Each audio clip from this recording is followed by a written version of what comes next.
Il est 8h, merci d'être avec nous ce matin. Tout de suite, le premier rendez-vous avec l'actualité israélienne. Mais avant cela, nous allons retrouver nos amis de Radio J à Paris. Et ce matin, c'est Laurence Kahn.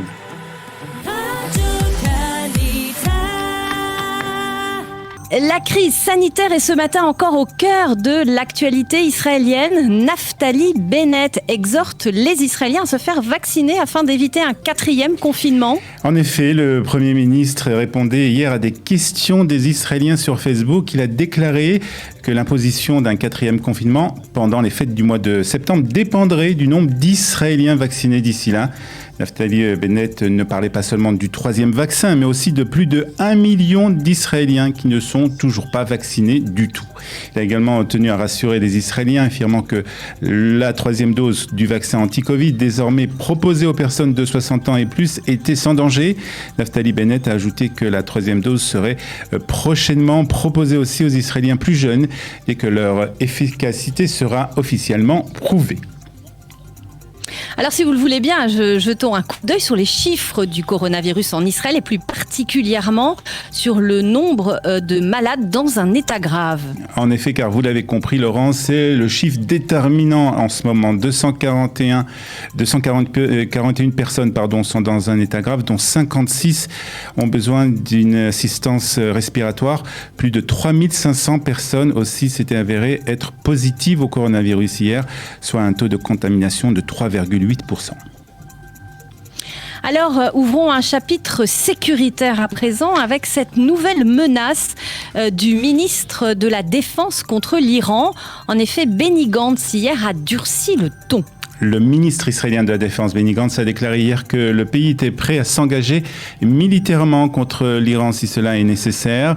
Interrogé par le site d'information Ynet, Benny Gantz a assuré qu'Israël était prêt à frapper l'Iran. Cependant, Israël tente davantage de convaincre la communauté internationale de l'importance de se mobiliser contre le programme nucléaire iranien parce que nous ne pouvons pas considérer l'Iran comme une menace uniquement israélienne et soustraire le reste du monde à ce problème.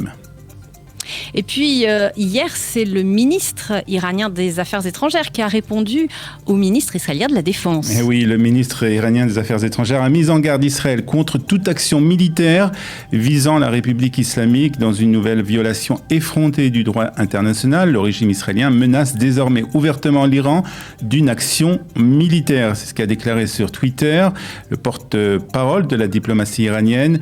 Ne nous mettez pas à l'épreuve, a ajouté le ministre iranien des Affaires étrangères. Je vous rappelle qu'un pétrolier géré par une société appartenant à un milliardaire israélien a été la cible d'une attaque au large d'Oman. C'était en début de semaine qui a conduit à la mort d'un des gardes de sécurité britannique et d'un membre d'équipage roumain.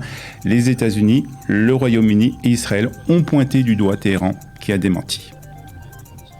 Alors après le dossier iranien, passons au Liban où le président libanais Michel Aoun a dénoncé les attaques israéliennes après des représailles à des tirs de roquettes. Oui, le président libanais Michel Aoun a accusé Israël d'avoir des intentions agressives envers son pays après les frappes aériennes menées par Tsahal la veille contre des cibles dans le sud du Liban en réponse à des tirs de roquettes sur le nord d'Israël.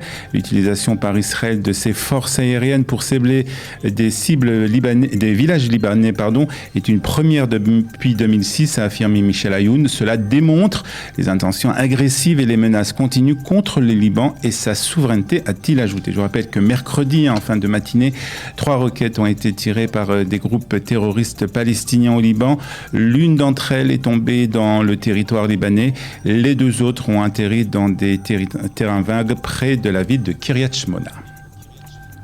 Et on termine par les Jeux Olympiques de Tokyo avec peut-être encore un espoir de médaille israélienne avec la gymnase Linoy Ashram qui entre en scène et qui va essayer ce matin donc de se qualifier pour la finale de gymnastique artistique. Oui, tout à fait, elle a déjà commencé la compétition et elle est déjà très bien placée pour être demain donc en finale la vice-championne du monde et championne d'Europe de gymnastique artistique ne devrait pas avoir trop de problèmes pour se qualifier pour la finale qui donc se jouera demain. À 20 ans, Linoy a déjà remporté 47 médailles de compétitions différentes en Israël et dans le reste du monde. Demain, elle essaiera de compléter son palmarès avec une première médaille olympique et la 4e, on l'espère, pour la délégation israélienne aux Jeux Olympiques de Tokyo. Nous reviendrons sur les Israéliens et surtout sur les Israéliennes qui peuvent encore remporter une médaille à ces Jeux Olympiques et sur bien sûr d'autres sujets. Ce sera dans la revue de la presse que j'aurai le plaisir de vous présenter dans 25 minutes.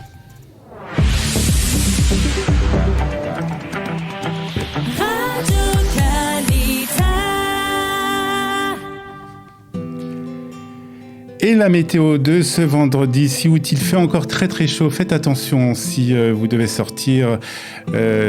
Aujourd'hui, les températures sont encore élevées. Elles vont être élevées encore pendant ce Shabbat, bien qu'une petite accalmie sera ressentie, en particulier demain. Mais les températures, comme je vous l'ai dit, restent encore très élevé. Il fait 32 degrés à Haïfa, 34 degrés à Tel Aviv, il fera 35 degrés aujourd'hui à Jérusalem, 35 aussi à Ashdod, 40 degrés à Beersheva et 41 degrés à Eilat.